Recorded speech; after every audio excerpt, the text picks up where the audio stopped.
नमस्कार दोस्तों, स्वागत है आपका एक बार फिर से हमारे YouTube चैनल रोजगार अड्डा पॉइंट 1 में। आइए हिंदी की श्रृंखला को आगे बढ़ाते हुए आज एक नया चैप्टर शुरू करते हैं, शब्द भेद। ठीक है, अंग्रेजी में इसे पार्ट्स ऑफ स्पीच के नाम से जाना जाता है। पार्ट्स ऑफ स्पीच के नाम से जाना जाता है। ठीक है, अब यहाँ शब्द का भेद बताने के लिए 3 आधार लिए गए हैं। ठीक है, सबसे पहले तो रचना या बनावट के आधार पर शब्द कितने प्रकार के हो सकते हैं, तो ये होगा रूढ़, यौगिक और योग रूढ़। मतलब इसके कितने भेद होंगे, तो 3 भेद होंगे शब्द के। उत्पत्ति के आधार पर देखा जाए तो तद्भव, तत्सम, देशज, संकर और विदेशज। तो इसके कितने भेद होंगे, 5 भेद होंगे। किसी किसी पुस्तक में संकर शब्द इसमें नहीं दिया गया है, लेकिन आप इसको भी याद रखेंगे कि उत्पत्ति के आधार पे अगर प्रश्न के ऑप्शन में 5 ऑप्शन दिखे तो यही सही होगा। अगर 5 ना हो तो आप 4 को टिक करेंगे। ठीक है, दोनों जानते रहिए। प्रयोग या रूप के आधार पे शब्द के कितने भेद हो सकते हैं, तो एक अविकारी, एक विकारी और एक अविकारी। ठीक है, विकारी में हम लोग देखते हैं संज्ञा, सर्वनाम, विशेषण, क्रिया विशेषण को, जबकि अविकारी में क्रिया विशेषण, संबंध बोधक, समुच्चय बोधक और विस्मयादि बोधक होते हैं। ठीक है, तो आज दोस्तों हम लोग कवर करेंगे ये दोनों आधार पे जो शब्द के भेद दिए गए हैं उसका। एक तो रचना और बनावट के आधार पे शब्द का भेद आज पढ़ेंगे और उत्पत्ति के आधार पे शब्द का भेद आज पढ़ेंगे। ठीक है, इसको अगले पार्ट में हम लोग कवर करेंगे क्योंकि ये थोड़ा सा लंबा है। ये सभी एक चैप्टर ही है, संज्ञा, सर्वनाम, विशेषण। तो इसको अगले पार्ट में कवर करेंगे।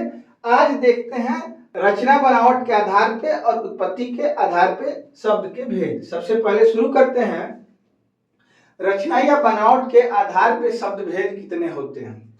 तो रचना या बनावट के आधार पे शब्द के 3 भेद होते हैं, रूढ़ शब्द, यौगिक शब्द और योग रूढ़ शब्द। ठीक है, अब डिटेल में देखते हैं कि रूढ़ शब्द कौन से हैं। रूढ़ शब्द की परिभाषा है मित्रों, जिन शब्दों के सार्थक खंड न किए जा सके, अर्थात जिन शब्दों के खंड कोई सार्थक अर्थ न प्रकट करते हो उन्हें रूढ़ शब्द कहते हैं। मतलब कि ऐसे शब्द जिनका सार्थक खंड ना हो सके। पहले तो आप ये समझ लीजिए कि रूढ़ का मतलब होता है प्राइम।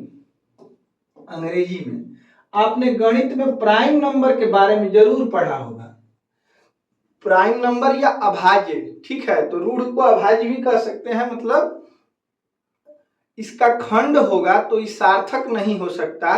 जैसे कि मान लीजिए कि यहाँ पे शब्द कुछ दिए गए हैं, आज, कल, पर, नाक, कमल, पुस्तक, ये सब रूढ़ शब्द हैं। कैसे रूढ़ शब्द हैं, तो अगर आज का हम लोग खंड करते हैं तो ये हो जाएगा आ प्लस ज, जो कि एक सार्थक इसका खंड नहीं हो पाया है। मतलब इसका कोई विशेष अर्थ नहीं प्रकट हो पाया है, तो ये कैसा शब्द हो जाएगा, ये रूढ़ शब्द। मान लीजिए कल है, कल को अगर तोड़ना है तो कैसे तोड़ेंगे, क प्लस ल, और क प्लस ल ये खंड होने के बाद इसका कोई अर्थ नहीं निकलता है।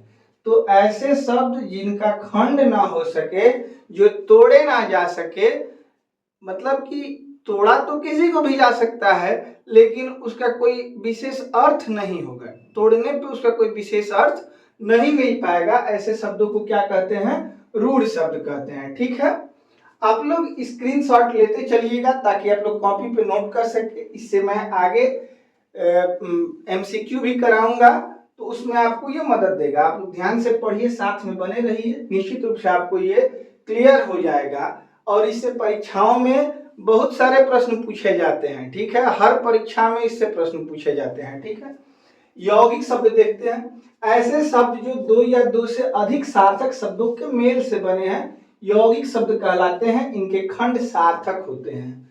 यौगिक शब्द संधि, समास, उपसर्ग और प्रत्यय के द्वारा बनाए जाते हैं। जैसे देखिए, संधि तो मैंने अभी आपको पढ़ाया नहीं है, न ही समास पढ़ाया है, न ही उपसर्ग, तो आगे मैं पढ़ाऊंगा, तब तक आप समझने के लिए समझिए कि देखिए ये एक विद्या है और विद्या आलय है, विद्या का घर। ये दोनों सार्थक शब्द मिलके एक शब्द बनाते हैं विद्यालय, और ये जो मिल के बनता है 2 सार्थक खंडों से मिलके ये जो शब्द बना है ये क्या हुआ, ये हो गया आपका यौगिक शब्द। ठीक है, अनु का मतलब पीछा करना, अनुशासन, शासन का पीछा करना मतलब शासन को मानना, अनुकरण करना अनुशासन कहलाता है। और दोनों ये सार्थक शब्द हैं, सार्थक खंडों को मिला के जो बनता है उसे क्या कहते हैं, यौगिक। वैसे ही हिम मतलब बर्फ, आलय मतलब बर्फ का घर, हिमालय बोलते हैं इसको। ठीक है, तो दोनों सार्थक हैं और सार्थक खंडों के मेल से जो बना है उसको क्या बोलेंगे, तो उसको यौगिक शब्द बोलेंगे। ठीक है, वैसे ही परमौषधि, पुस्तकालय, पुस्तकालय से परम और औषधि से परमौषधि बनी है। तो सार्थक खंडों के मेल से जो शब्द बनते हैं उसको कहते हैं हम लोग यौगिक शब्द। ठीक है, आगे चलिए देखते हैं अगले स्लाइड पे, योग रूढ़ शब्द किसे कहा जाता है। तो इसकी परिभाषा है, जो शब्द, ऐसे शब्द जो यौगिक तो होते हैं, तो ये भी यौगिक है। जैसे मान लीजिए कि यहाँ पे दशानन दिया गया है, तो 10 मतलब संख्या है और आनंद का मतलब सिर होता है, 10 सिर, 10 सिर। देखिए ये भी सार्थक है, ये भी सार्थक है। इस प्रकार से दशानन बना है, तो ये तो यौगिक है, लेकिन अपने सामान्य अर्थ को प्रकट करके किसी परंपरावश विशेष अर्थ को प्रकट करता है। जैसे दशानन तो कह दिया गया, लेकिन इसका एक अन्य अर्थ भी होगा, जिसे रावण कहते हैं।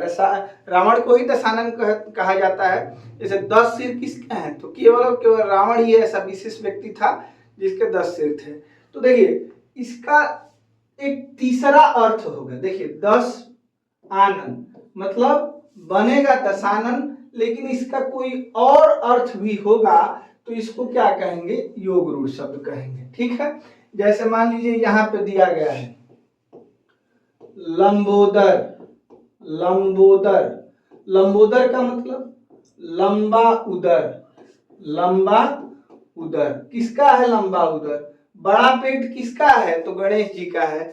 तो लंबोदर का एक अन्य अर्थ क्या हो जाएगा कि गणेश भी हो जाएगा। ठीक है, तो गणेश जी को लंबोदर बोलते हैं। तो ये देखिए खंड होगा, सार्थक खंड होगा, लेकिन एक अन्य अर्थ भी बताए, तो इसको क्या कहेंगे, योग रूढ़ कहेंगे। ठीक है, जैसे जलज है, जलज के लिए देखिए जलज, जलज। अब इसको तोड़ूंगा मैं, तो जल प्लस ज मतलब जल में जन्मा हुआ, ज का मतलब होता है जन्मा हुआ, जल में जन्मा हुआ। तो जलज का मतलब एक और भी इसका अर्थ होता है कमल, कमल ही तो जल में जन्मता है, तो जलज कहते हैं किसको, कमल को, जल में जन्मा हुआ। कमल कहेंगे, पंकज कहेंगे, मतलब पांक में जन्मा हुआ, पंख में जन्मा हुआ, याद रखेंगे आप लोग। तो इसका एक अन्य अर्थ भी मिलता है। अब आपको जब समास पढ़ाऊंगा मैं, तो ऐसे शब्दों को बहुव्रीहि समास कहा जाता है। ठीक है, चक्रपाणी, चक्रपाणी मतलब चक्र को धारण करने वाला। तो इसका अर्थ जो होगा वो विष्णु से लिया जाता है। ठीक है, चक्र को धारण करने वाले विष्णु होते हैं। तो शंकर जी को कहते हैं नीलकंठ, नीलकंठ में नीला कंठ, नीला कंठ को भी हम लोग क्या कह सकते हैं, शंकर कह सकते हैं। माने नील और कंठ मिलके किसकी ओर इशारा कर रहे हैं, शंकर की ओर। तो ये बहुव्रीहि समास के उदाहरण हैं। तो इसमें आप जलज समझ सकते हैं, लंबोदर समझ सकते हैं, नीलकंठ मैं एक ले रहा हूं, नीलकंठ भी होगा, ये भी क्या होगा, तो नीलकंठ को तोड़ूंगा मैं, तो नीला और कंठ, तो नीलकंठ हो जाएगा। लेकिन इसका एक अन्य मतलब भी होगा, जो कि क्या होता है, तो भगवान शंकर ने विष धारण किया था, इसलिए उनका कंठ क्या हो गया था, नीला।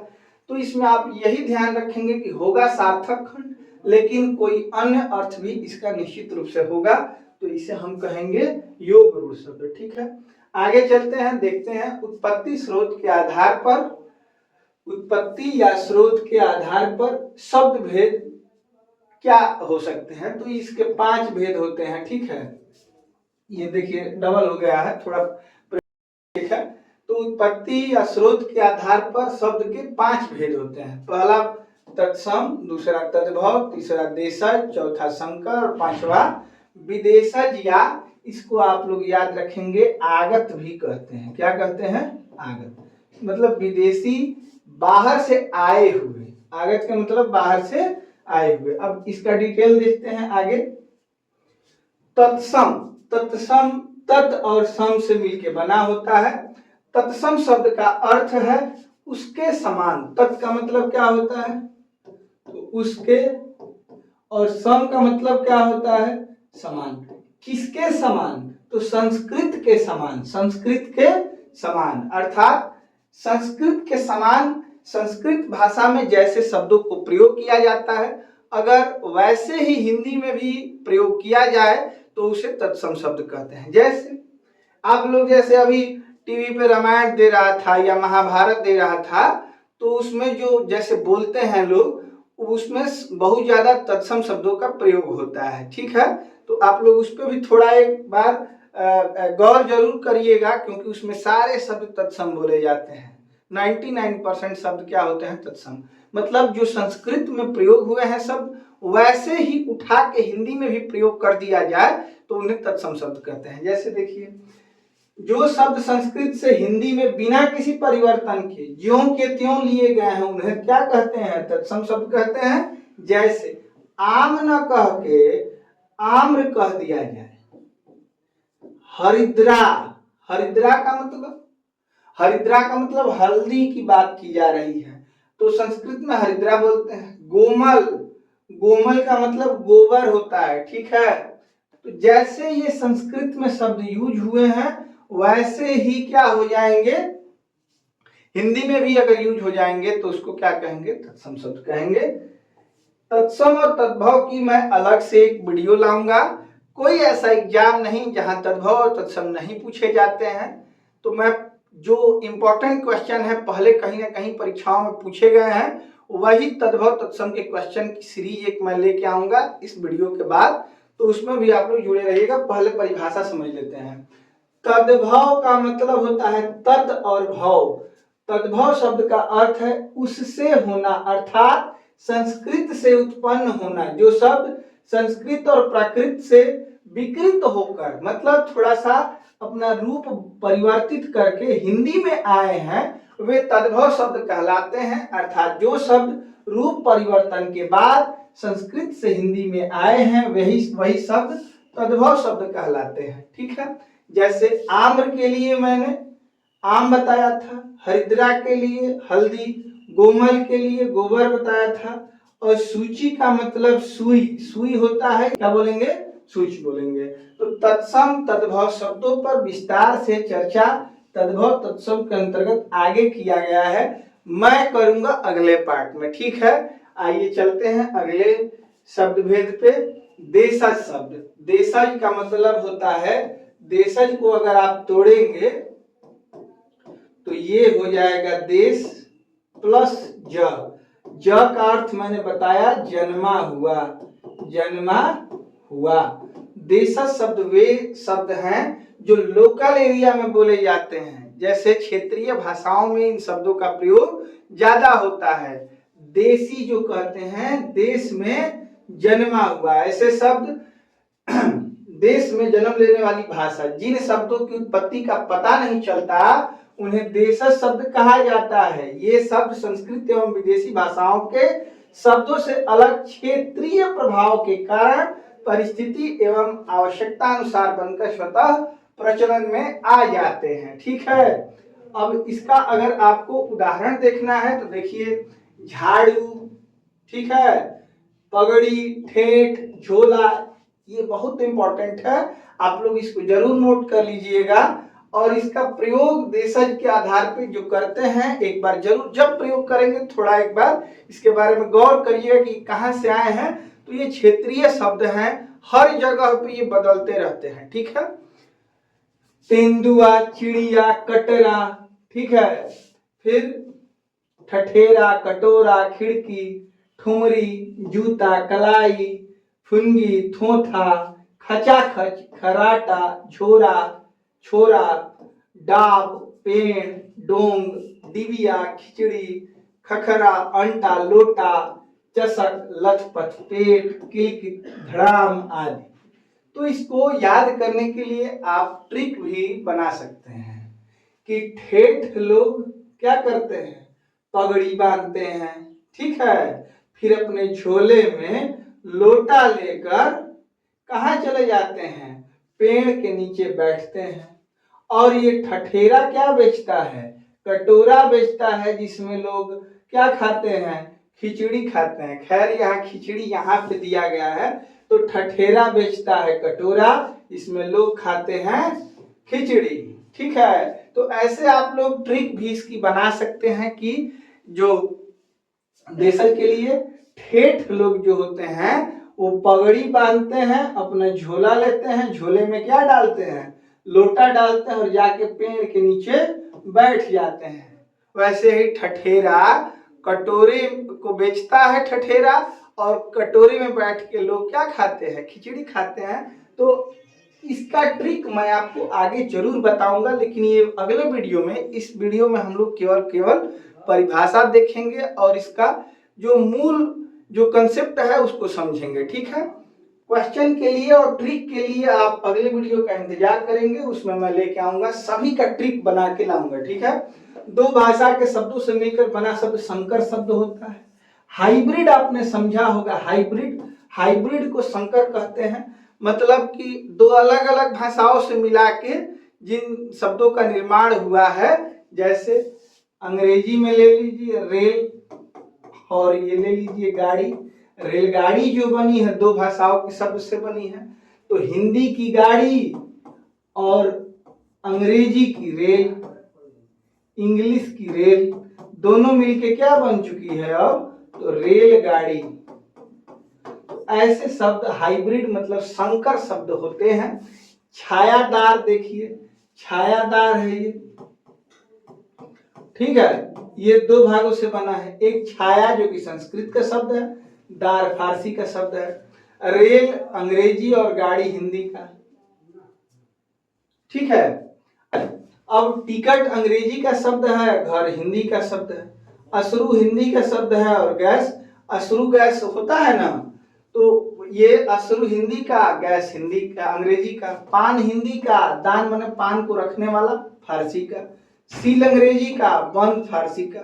वर्ष संस्कृत का, और गांठ हिंदी का। और हम लोग क्या बोलते हैं, वर्षगांठ बोलते हैं। क्या बोलते हैं, वर्षगांठ। तो ऐसे शब्द जो दो भाषाओं के मेल से उत्पन्न हुए हैं वे कहलाते हैं संकर शब्द या हाइब्रिड शब्द कहते हैं। जैसे बाजार में बीज मिलते हैं हाइब्रिड बीज, तो दो का संकरण करा के उसको बनाया जाता है, दो अलग अलग बीजों का संकरण करा के बनाया जाता है। वैसे ही दो अलग अलग भाषाओं के संकरण से संकर शब्द उत्पन्न होते हैं। आगे चलिए चलते हैं, देखते हैं विदेशी शब्द या इसको कहते हैं आगत शब्द, आगत शब्द भी कहते हैं। ठीक है, अब ये कैसे शब्द हैं, तो इसकी परिभाषा आपको इसके विच्छेद करने से ही आप समझ जाएंगे। विदेशी शब्द मतलब विदेश से आए हुए शब्द, विदेशी भाषाओं से हिंदी भाषा में आ गए हैं, ऐसे शब्दों को विदेशी या विदेशज आगत शब्द कहते हैं।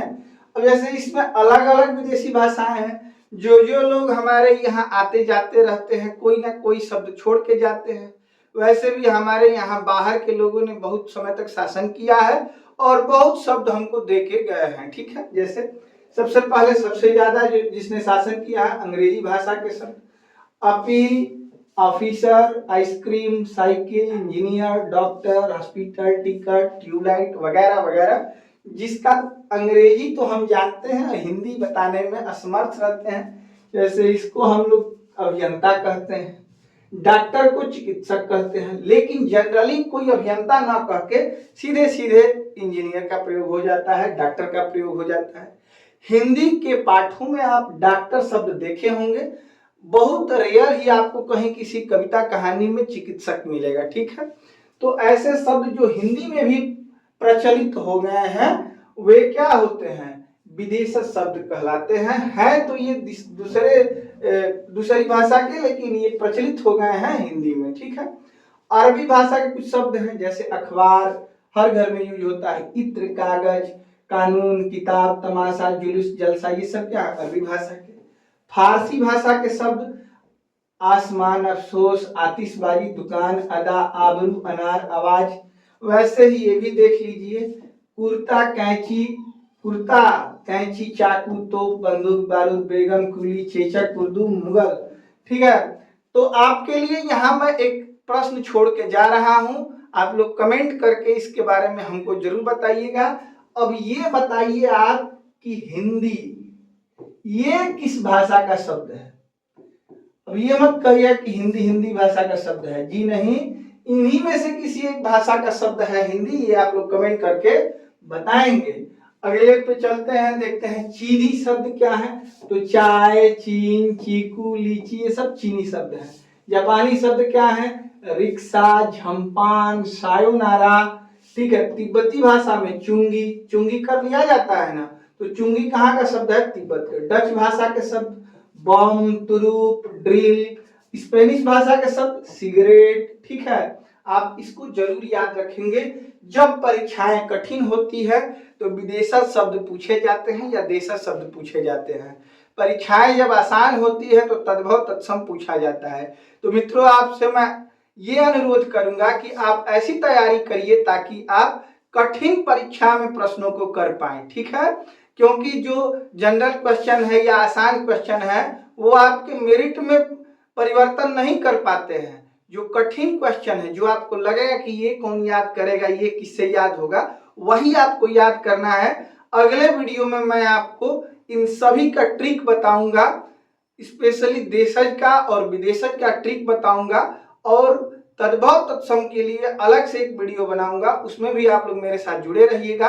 अभी जो मैं पढ़ा रहा हूं, अगर आपको पसंद आ रहा हो तो इसको जरूर लाइक करिए। चैनल को बिना सब्सक्राइब करे मत जाइएगा, क्योंकि अगला वीडियो बहुत ही जल्द आएगा। ठीक है, आगे चलिए देखते हैं। ग्रीक भाषा का एक शब्द आप यूनानी याद रखेंगे। रूसी भाषा का शब्द jar, vodka, Sputnik, Soviet, rouble, बुजुर्ग। ये बुजुर्ग बार बार हम लोग यूज करते हैं। ठीक है, पश्तो भाषा का शब्द है अखरोट। तो ये विदेशी कुछ भाषाएं थी, इनसे कुछ ऐसे शब्द थे जो कि हम लोग बराबर हिंदी में प्रयोग करते हैं। ठीक है, तो आप लोग वीडियो को कंप्लीटली कॉपी और पेन के साथ देखिए। अगर आपको मेरा वीडियो पसंद आए तो वीडियो को लाइक करिए, चैनल को सब्सक्राइब करिए और दोस्तों में शेयर करिए ताकि और लोग हमसे जुड़ सके। आपका कमेंट, आपका लाइक, आप जो शेयर करते हैं वही हमारे लिए हमारा फीस है, और इसी फीस पे हम लोग बहुत खुश होते हैं, बहुत मोटिवेशन मिलता है। तो ठीक है दोस्तों, मिलते हैं आपके साथ अगले वीडियो में। तब तक के लिए नमस्कार, देखने के लिए धन्यवाद।